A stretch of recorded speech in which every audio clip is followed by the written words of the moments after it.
ಮುಖ್ಯಮಂತ್ರಿಗಳು ಹಾಗೂ ಉಪಮುಖ್ಯಮಂತ್ರಿಗಳು, ಗಣ್ಯರು ಎಲ್ಲರಿಗೂ ನಮಸ್ಕಾರ. ತುಂಬ ಸಂತೋಷವಾಗಿದೆ. ಇವತ್ತು ಇಲ್ಲಿ 16th ಬ್ಯಾಂಗ್ಳೂರ್ ಇಂಟರ್ನ್ಯಾಷನಲ್ ಫಿಲ್ಮ್ ಫೆಸ್ಟಿವಲಲ್ಲಿ ನಾನು ಇಲ್ಲಿ ಭಾಗವಾಗಿರೋದು ತುಂಬ ಸಂತೋಷವಾಗಿದೆ. Sadhu Kokila sir, thank you so much for inviting me. ತುಂಬ ಹೆಮ್ಮೆ ಅನಿಸ್ತಾ ಇದೆ. ನಾನು ಇಲ್ಲಿ ಇಷ್ಟು ಗಣ್ಯರ ಜೊತೆ ನಾನು ಸ್ಟೇಜ್ ಮೇಲೆ ಕೂರೋದೇ ದೊಡ್ಡ ವಿಷಯ. I am so happy and so proud. Like sir ಇವಾಗ ಹೇಳಿದ್ರು ಸಿನಿಮಾಗೆ ಬೌಂಡ್ರಿ ಇಲ್ಲ ಅಂತ. That's very true. ಯಾಕಂದರೆ ಈವನ್ ದೋ ಲೈಕ್ ನಾನು ತಮಿಳ್, ತೆಲುಗು, ಮಲಯಾಳಂ ಈ ಥರ ಬೇರೆ ಲ್ಯಾಂಗ್ವೇಜಸ್ಸಲ್ಲಿ ಮೂವೀಸ್ ಮಾಡಿದ್ರು ನಾನಿಲ್ಲಿ ಬೆಂಗಳೂರಲ್ಲೇ ಹುಟ್ಟಿ ಬೆಳೆದಿದ್ದು, ಇಲ್ಲೇ ಓದಿದ್ದು. ತುಂಬ ಹೆಮ್ಮೆ ಅನಿಸ್ತಾ ಇದೆ. ಕನ್ನಡ ಚಿತ್ರರಂಗ ಇಷ್ಟು ದೊಡ್ಡದಾಗಿ ಬೆಳೆದಿದೆ ಅಂತ. ಲೈಕ್ ಫುಲ್ ದೇಶನೇ ತಿರುಗಿ ನೋಡುವಂಥ ಮೂವೀಸ್ ಮಾಡ್ತಿದ್ದಾರೆ. ತುಂಬ ಸಂತೋಷವಾಗಿದೆ ಆ್ಯಂಡ್ ತುಂಬ ಹೆಮ್ಮೆ ಅನಿಸ್ತಾ ಇದೆ. ಹೋಪ್ಫುಲಿ ನಾನು ಬೇಗ ಕನ್ನಡ ಒಂದು ಫಿಲ್ಮ್ ಮಾಡ್ತೀನಿ, ಖಂಡಿತ ಮಾಡ್ತೀನಿ.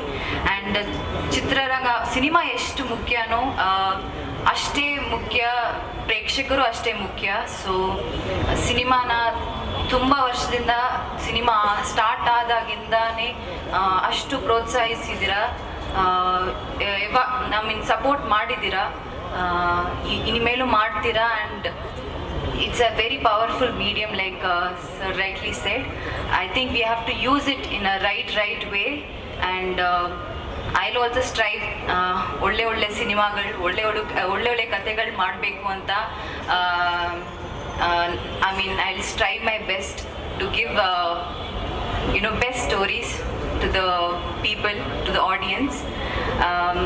And ಶಿವರಾಜ್ ಕುಮಾರ್ ಸರ್ ಜೊತೆ ನಾನು is such a big star, ಇಲ್ಲಿ ಸೂಪರ್ ಸ್ಟಾರ್. ಆದ್ರೂ ಸರ್ ಬಂದು ಅಲ್ಲಿ ತಮಿಳ್ ಸಿನಿಮಾಲಿ ಈಸ್ ವೆರಿ ಫೇಮಸ್ ನಾವು. ಜೈಲರ್ ಮೂಲಕ, ಕ್ಯಾಪ್ಟನ್ ಮಿಲ್ಲರ್ ಮೂಲಕ. And it was honour. And ನನಗೆ ತುಂಬ ಹೆಮ್ಮೆ ಅನಿಸ್ತು ಸರ್ ಜೊತೆ ಸ್ಕ್ರೀನ್ ಸ್ಪೇಸ್ ಶೇರ್ ಮಾಡಿದ್ದು.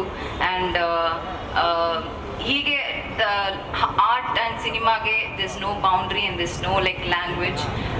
I feel we're all one family, and we have to support each other, and we will strive our best to give good stories. And ತುಂಬ ಸಂತೋಷ. Thank you so much. ಧನ್ಯವಾದಗಳು.